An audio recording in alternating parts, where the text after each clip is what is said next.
수사기관의 3차 출석 요구에도 응하지 않아 체포영장이 청구된 윤석열 대통령이 어제 저녁 갑자기 SNS에 메시지를 올렸습니다. 제주항공 여객기 참사가 애통하고 참담하다, 깊은 애도와 위로의 마음을 전한다고 적었는데 이런 글이 무슨 도움이 되냐며 그 시간에 수사나 받으러 가라는 비판이 나왔습니다. 조재영 기자입니다. 어제 저녁 윤석열 대통령이 제주항공 여객기 참사와 관련해 대국민 메시지를 냈습니다.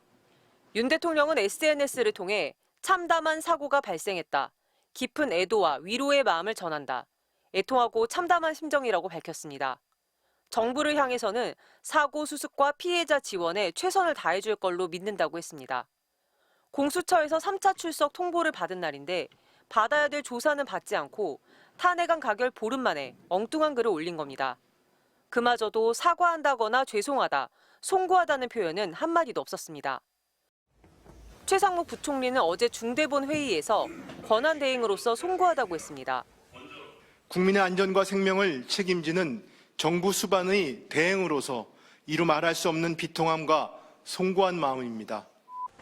박상우 국토교통부 장관도 유가족과 국민들께 깊이 사과한다고 했습니다.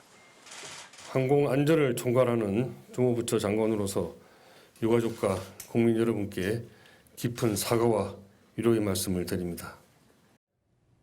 윤석열 대통령은 왜 이런 말을 하지 않을까? 2년 전 12구 이태원 참사 때도 마찬가지였습니다. 대통령으로서 마음이 무겁고 슬픔을 가누기 어렵습니다. 다시 한번 불의의 사고로 돌아가신 분들의 명복을 빌고 참사 다음 날 참담하다, 마음이 무겁고 슬픔을 가누기 어렵다고 했지만 사과는 하지 않았습니다.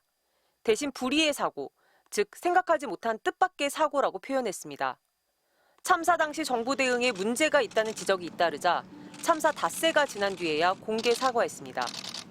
같은 인간으로서의 비통함과 절망감에 구체적으로 공감하는 그런 것이 마음이 표현이 돼야 하고요.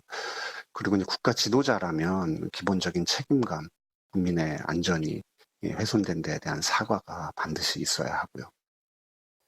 자신을 향한 탄핵이든 수사든 당당히 맞서겠다고 했던 윤 대통령. 하지만 내란죄 피의자로서 잘못을 인정하기는커녕 수사를 모두 거부하고 있습니다. 위헌 불법적인 비상계엄이 정당했다고 주장하고 수사기관의 공소 사실을 부정하면서 이젠 체포영장 청구가 불법이라고 우기고 있습니다. 그런 윤 대통령이 국민 여러분과 함께 하겠다고 쓴 데 대해 야당은 국민에게 총을 쏘라고 명령하고 제2, 제3의 계엄을 하겠다던 윤 대통령이 이제 와서 국민과 함께 하겠다는 말에 실소를 금할 수 없다며 그 입 닫고 수사나 제대로 받으라고 직격했습니다. MBC 뉴스 조재영입니다.